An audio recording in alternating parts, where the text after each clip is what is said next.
sampai ke kulitnya kan, karena yang dibasuh adalah sepatunya, muzahnya tadi. Maka yang dimaksud dengan penutup adalah bukan kok air tidak sampai, tetapi pandangan Anda tidak sampai ke dalam. Gitu. Contohnya begini. Jadi kulitnya itu, kulitnya kan nggak kelihatan kulitnya ketika pakai sepatu.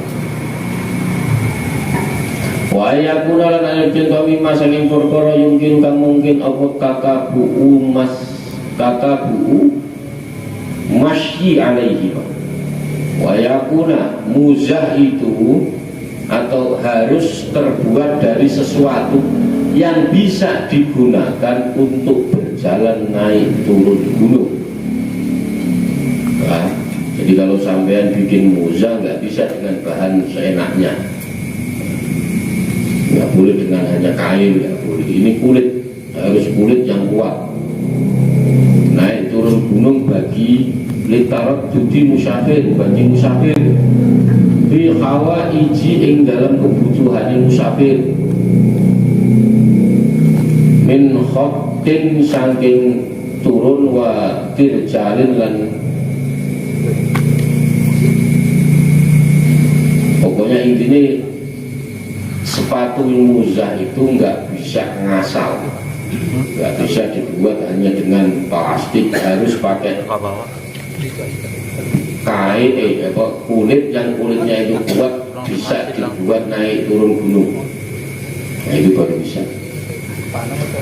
Wayu khodu lanjut alat min kalamin musonef dari dawuhnya pengarang kaum huma ononin muzah bahwa Qawiyya ini maksudnya kuat, keduanya kuat. Bihaisu yang na'ana nuhudal ma'i. Maksudnya adalah muzah ini itu harus dua-duanya kuat, nggak bisa yang satu kuat, yang satu nggak kuat. Harus dua-duanya dicek bahwa muzah ini kuat. Maka sekiranya dapat mencegah masuknya air ke dalam kulit. Nah, kalau nggak kuat kan, kalau itu yang ngerembes, ya, maka kulit yang bagus itu nggak ngerembes. Wayustara itu dan dinsyaratnya aidon tu toharotuhuma walau labisal khofa wal khuf. Juga disyaratkan keduanya harus suci. Sebenarnya begini, kita mau belajar muzah, ini di sini jarang orang pakai muzah, tapi ya mau tidak mau ini hukum Islam, syariat Islam. Saya sering katakan dulu awal-awal kita belajar tentang bab emas dan perak. Emas dan perak haram hukumnya makan pakai piring emas. Nah, ini ngomongnya sama kita, ya nggak pantas loh. Kalau mau makan sama piring emas ya ngomongnya yang orang kaya itu yang perlu didalili ya kan? Nah, kita ini contohnya, tapi ini syariat, kita harus tahu bahwa haram hukumnya sebenarnya memang hitoknya itu ya kepada semua orang, Nah, kadang-kadang ini ya kitab ini ya kita masa mau lumayan pakai piring plastik aja sudah alhamdulillah, pakai emas itu kan aneh-aneh. Contohnya sama kayak ini muzah sepatu adanya di Arab, di sini jarang. Nah, maka dulu orang-orang kiai-kiai sepuh ya karena tahu itu rukhsah itu keringanan, mendapat keringanan. Kalau orang pakai muzah, kalau wudu tidak perlu dicopot sepatunya, enak. Nggak perlu dicopot. Ketika takut kena air dingin nggak perlu dicopot, udah. Contohnya begitu. Maka sebenarnya Islam itu banyak mentolerir ya rukhsah. Kita itu sering dapat keringanan sih. Tapi kadang sudah dikasih ringan masih kurang nih. Wa yuqadu min kalamin musannaf wallahu a'lam bissawab. Pokoknya bab muzah intinya begini, saya mau ngomong begini bahwa kita walaupun tidak memakai muzah itu minimal tahu bahwa dalam syariat Islam itu ada namanya sepatu yang kalau dipakai itu ketika wudhu tidak perlu dicopot, cukup dielap, bukan dibasuh, bukan digerocok, tapi dilap aja gitu. Nah, contohnya itu boleh.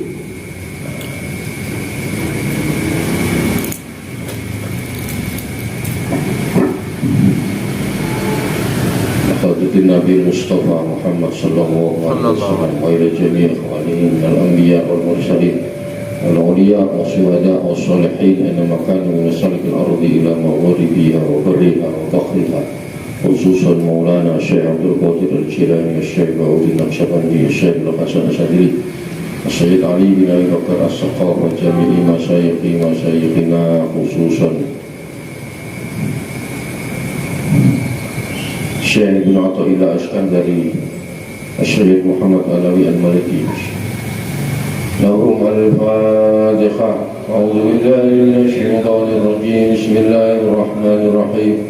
Alhamdulillahi rabbil alamin arrahmanir rahim maliki yaumiddin. Iyyaka na'budu wa iyyaka nasta'in ihdinas siratal mustaqim siratal ladzina an'amta 'alaihim ghairil maghdubi 'alaihim waladdallin. Amin.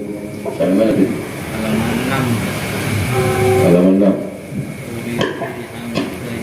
Anturidu antujahida. Bismillahirrahmanirrahim.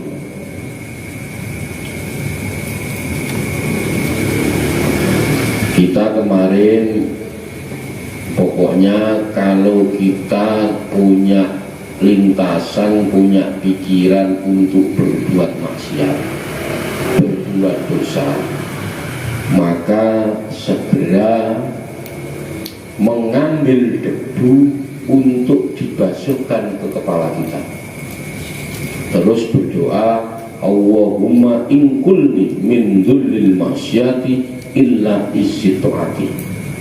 Ya Allah, pindahkanlah kehinaan maksiat ini berpindah kepada kemuliaan taat.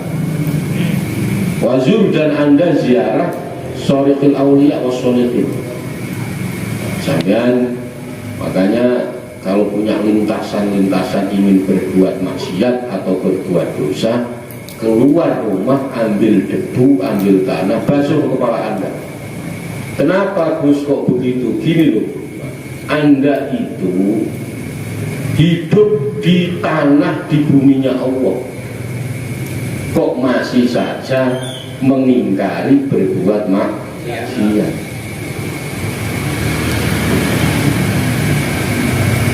Gitu. Nah, contohnya begitu.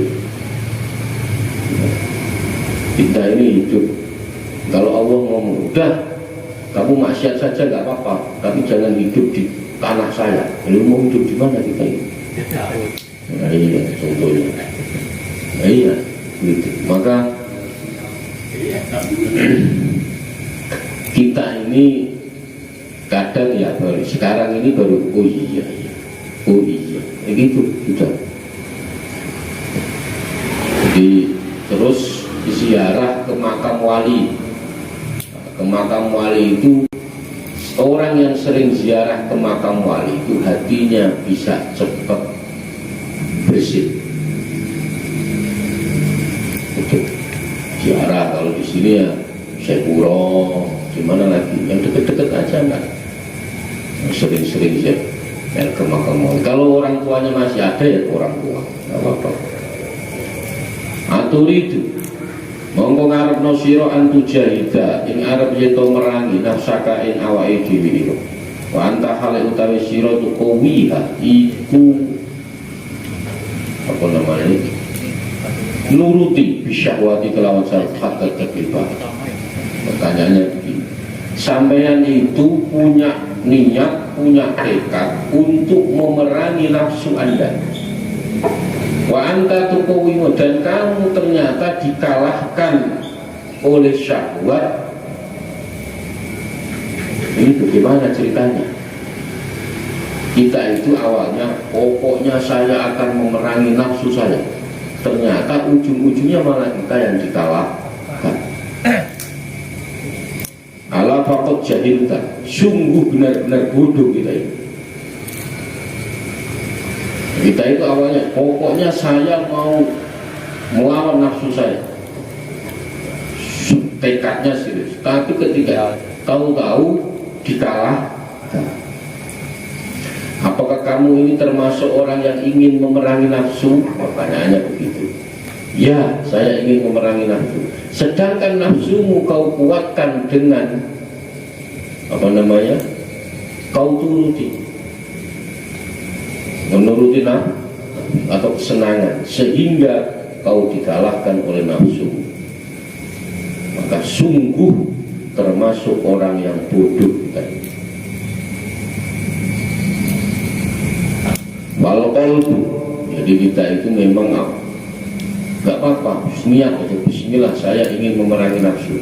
Maka kalau sudah niat seperti itu, jangan mendekati atau nyerempet-nyerempet yang urusan maksiat, yang urusan dosa. Sudah niat saya mau memerangi nafsu, tapi masih kumpul di mana? Di sana. Kumpul yang gak jelas-jelas. Ya pasti kejeblok lagi. Gitu loh. Saya ingin berhenti untuk tidak minum seumpama. Maksudnya bukan minum air putih, bukan.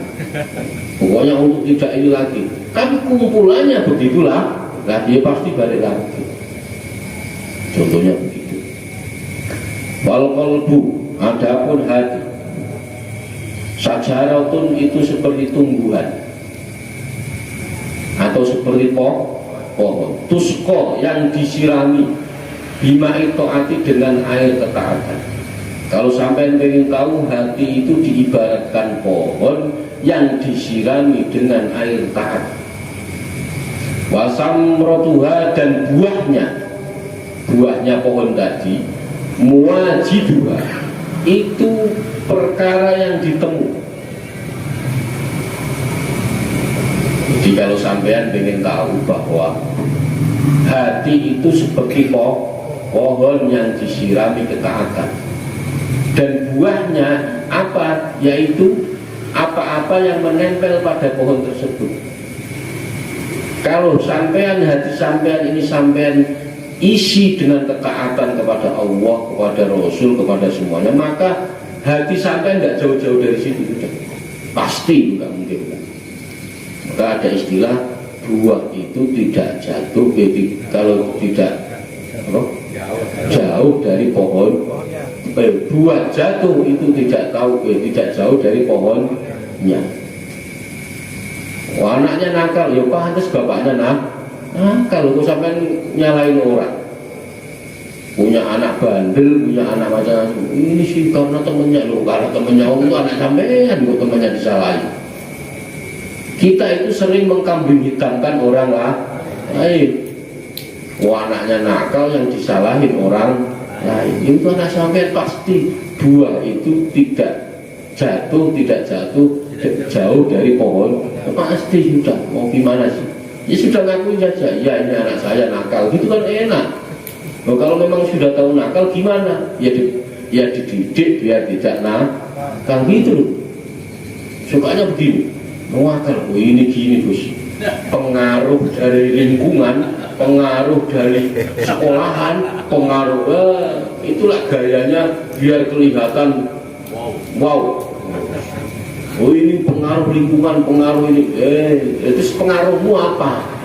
Itu loh. Kita itu sering mengkambing hitamkan orang lain. Jangan udah. Ini anak saya salah. Anak saya nakal, ya sudah didik dong. Kok malah mengkambingkan hitam orang lah. Contohnya begitu.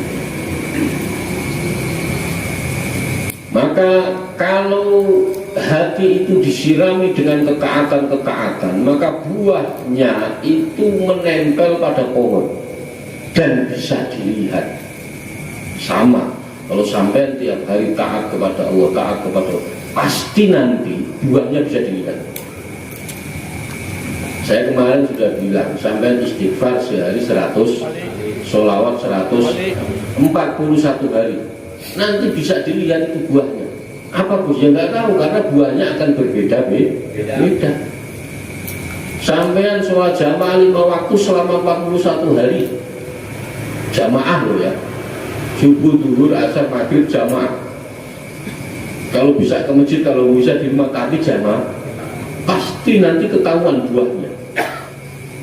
Dampak dari sampean yang sampean lakukan itu ketahuan. Sebenarnya gini, saya sering katakan, hidup itu monoton. Ya segitu-gitu aja hidup. Pagi bangun, ngopi, kerja, pulang, ngopi lagi, ini malam tidur. Gitu hidup itu gitu doang. Mau gimana sih hidup? Enggak tuh, saya mau hidup saya ganti. Pokoknya saya mau gonta ganti seenaknya. Loh, ya hidup sendiri kalau pengen seenaknya. Contohnya begitu. Hidup itu ya begitu-begitu aja. Tahu-tahu tua, gitu. Tahu-tahu punya anak gede, udah punya mantu, punya cucu, gitu tahu-tahu. Coba bayangkan saja. Kok tahu-tahu sudah tua saya? Kok tahu-tahu saya sudah punya cucu ya? Itu pasti begitu. Nah hidup itu begitu. Nah hidup itu sudah tahu kalau begitu, kalau tidak diisi ketaatan kepada Allah Subhanahu Wa Taala, yang nganggur. Jadi hidupnya berputar itu loh. Kerja, pulang kerja, tidur. Ya kadang-kadang ya ditemenin istrinya, kadang-kadang ya enggak, kecapean. Begitu. Ya cuma itu aja, muter-muter begitu saja. Nah kalau sampean tidak mengisi hidup ini dengan ketaatan, ya nggak ada buahnya. Buahnya nggak ada. Contohnya begitu. Maka ayolah, kita ini bareng-bareng sebenarnya semuanya ini sama. Saya juga sama. Dalam rangka untuk mendekatkan diri kepada Allah Subhanahu Wa Taala. Maka ngaji ini cara jalan untuk menuju ke sana. Wal ainu samarduha iktibar. Maka kalau sampean pengen tahu mata, ain itu artinya mata ya. Mata samrotuha, buahnya mata itu iktibar, ngalap teko tulodo. Maksudnya apa? Ngalap teko tulodo itu mencari pelajaran, apa ya? Pelajaran, mengambil pelajaran. Yang sampean lihat itu mata ini, kalau sampean pengen lihat mata Anda itu, kalau sebenarnya kita itu sudah tahu mata itu melihat. Orang dipukulin nggak enak, orang miskin nggak enak, orang itu nggak, sebenarnya mata itu bisa mengambil pelajaran. Ada orang dipukulin, kenapa? Copet, nggak enak, karena kita melihat dipukulin kayak gitu. Sampai lihat lagi orang sakit, nggak enak, sampai melihat lagi, itu bisa dibuat pelajaran mata kita.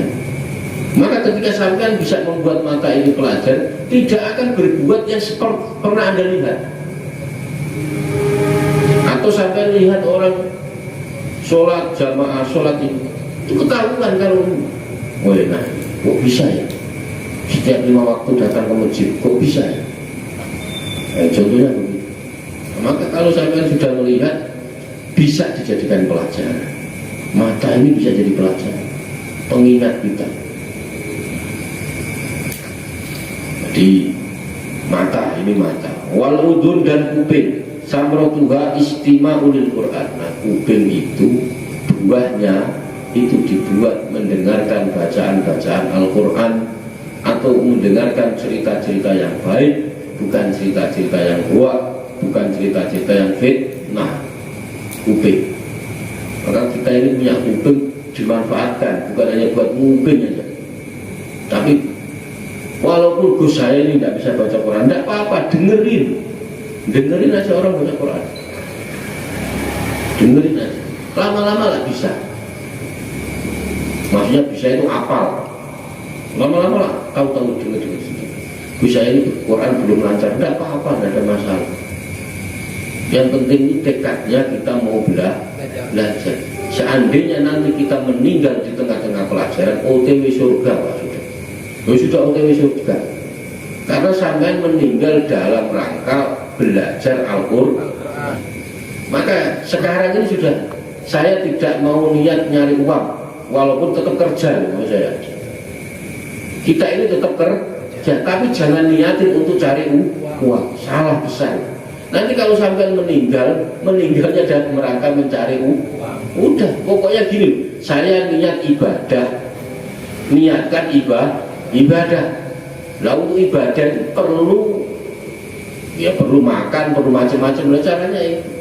Nah kita itu sering, makanya saya sering katakan, kalau yang kita niat itu malah nggak dapat. Niat cari uang malah nggak dapat uang. Kalau sampai niatnya ibadah, pahalanya dapat, uangnya dapat. Contoh begini contoh. Sampean kalau kerja niat uang, niat nyari uang, nah, dengan kerja bismillah niat ibadah itu pasti berbeda. Walaupun secara nominal hasilnya sama. Contoh, Gus saya kan kerja di pabrik, gajinya semua ya segitu. Iya, secara nominal gaji sama, tapi berkahnya pasti berbeda. Bukan awet Pak, uangnya begini. Gini contohnya, sampean dapat gaji sebulan 3 juta atau 5 juta. Yang niat cari uang, yang satu niatnya ibadah. Alhamdulillah sama-sama dapat 5 juta, tapi yang satu ini anaknya sakit terus, istrinya sakit terus, yang satu tidak pernah sakit. Itu bedanya. Loh, nominalnya sama-sama nominal 5 juta, tapi berkahnya berbeda. Nah, maka niat itu penting. Maka niatul mukmin khairu min amali. Niatnya orang mukmin itu lebih baik dibanding pekerjaannya. Maka niat aja sudah, walaupun faktanya belum bisa mengerjakan. Contohnya, saya mau niat tahajud, udah niatin aja dulu. Walaupun nggak bangun, kasih alarm nggak bangun, nggak apa-apa. Besok saya niat duha, walaupun faktanya belum sholat duha. Saya niat datang ke masjid, nah gitu, niatin aja dulu. Lama-lama datang sendiri. Minimal itu pas dicabut nyawanya, diangkat ke masjid, disolati di masjid, maksud saya begitu. Sama, maka sampean ini sudah, kita ini sama-sama semua sama. Gus kita ini sholatnya ya jarang-jarang sama, nggak usah takut duluan atau nggak usah saya paling ini, enggak, sama, semua kita itu sama. Maka mulai sekarang diniati bismillah. Pokoknya saya niat ingin datang ke masjid, saya niat ingin tahajud, saya niat ingin duha, saya ingat gitu dulu.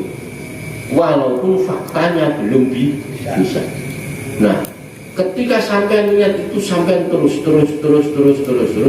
seandainya belum bisa melaksanakan, ketika dicabut nyawanya, ini bocoran. Ketika dicabut nyawanya, di situ malaikat sudah tulis, ini tadi sudah niat sholat tahajud, ini tadi sudah niat mau sedekah, ini tadi sudah niat mau jamaah, ini surga itu sudah enak tuh mau surga. Cuman sampeyan itu kadang-kadang tidak pernah niat, itu masalahnya. Itu masalah. Maka sampeyan duhur, seketika duhur, udah di hati niat, saya niat menunggu sholat asar. Nanti niatin lagi, saya niat menunggu sholat maghrib. Saya menunggu sholat isya. Walaupun faktanya sampai kan belum ngelakuin dalam perjalanan OTW. Nanti seandainya di tengah-tengah itu Allah menghendaki kita semua, nggak ada, sudah dicatat itu. Perbuatan baik masuk surga, gampang masuk surga. Cuman kita itu kadang lupa, kadang nggak tahu lupa apa memang nggak terbiasa. Nggak biasa. Loh iya apa enggak? Maka bismillah mulai sekarang niatnya pokoknya yang baik. Saya sering katakan, jangan suka saya harus lebih baik daripada A, daripada si B, si C, jangan. Niatnya begini, saya harus lebih baik daripada saya yang kemarin. Kita itu kadang kesalahannya itu saya harus lebih baik dari Pak DKM, saya harus lebih baik dari Pak ini, saya baik. Gak boleh begitu. Yang benar begini, saya harus lebih baik daripada diri saya sendiri yang kemarin. Itu niatnya tiap hari harus begitu. Memang perlu dilatih. Itu ya. Pokoknya pelan-pelan di sisi ini. Yang penting itu pokoknya jalan sesampai-sampainya. Kalau kita sampai kita semua ini mau ngejar yang ideal, tidak bisa. Tidak bisa. Pak, hadisnya baginda Nabi itu menikahlah dengan perempuan yang agamanya baik, yang cantik, yang kaya, yang nasabnya baik. Pertanyaannya, ada nggak 4 ini sampai cari?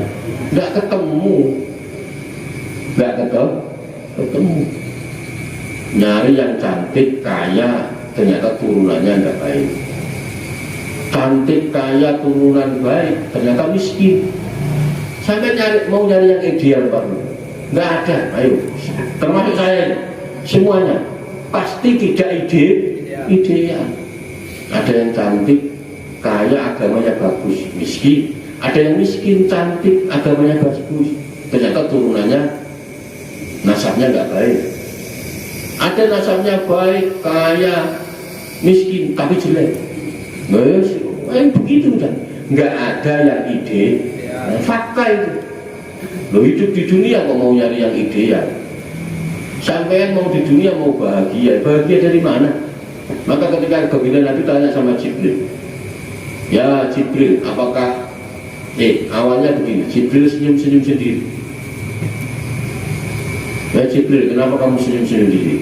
Ini ya Rasulullah, saya mendengar doa orang pengen bahagia di dunia. Lo kenapa itu? Enggak bakal bahagia di dunia kok mau bahagia. Sebahagia-bahagia sampean sekarang, besok sedih. Sesedih-sedihnya sampean sekarang, besok bahagia. Ya begitu di dunia itu. Nah, maka Jibril sedang Mas, ini minta bahagia, besok juga sedih lagi. Gitu. Maka yes, biasa saja, hidup itu biasa saja. Pokoknya jamnya sholat, jamnya ngaji, jamnya kerja, jamnya ngopi. Di situ aja. Nggak usah pertentangan. Saya harus di masjid terus, ya berantem sama istri sampean. Saya harus di masjid terus, sholat terus, ya pasti berantem sama istri. Saya harus kerja terus ini, ya capek sendiri. Kita kerja terus nuruti bos. Ya, mereka yang kaya, kita yang miskin, Pak. Loh iya Anda, oh iya, faktanya begitu. Maka biasa ya, kerja ya biasa sesuai standar. Ibadah ya biasa ya. Jangan ditambah-tambah gitu. Subuh 2 rakaat karena pengen ini 4 rakaat. Jangan ya cukup 2 rakaat. Contohnya begitu. Maka pokoknya bismillah hari ini niat yang baik. Jangan pernah punya niatan yang tidak baik. Dengan siapapun. Saya pengen niat membahagiakan istri, besok mau tak belikan emas 1 kilo. Tak niat dulu, walaupun belum terjadi. Seandainya sampai meninggal ditanya sama istri nanti ketemunya di surga, alhamdulillah. Sampai kok mati duluan, kenapa lu? Karena saya itu mati duluan, pengen belikan emas kamu 1 kilo. Itu dapat pahala kan? Begitu. Nah, maka niatnya ditata. Bismillah. Pokoknya jangan pernah punya niat buruk pada orang. Itu ya. Wal yadani wal rijlani wallahu a'lam bishawab. Semoga bermanfaat. Kurang lebihnya saya mohon maaf. Wallahul muwaffiq ila aqwamit thoriq. Wassalamualaikum warahmatullahi wabarakatuh. Maulaya salli wa sallim daiman abada ala habibika khairil khalqi kullihim huwal habibul ladzi turja syafa'atuhu li kulli حول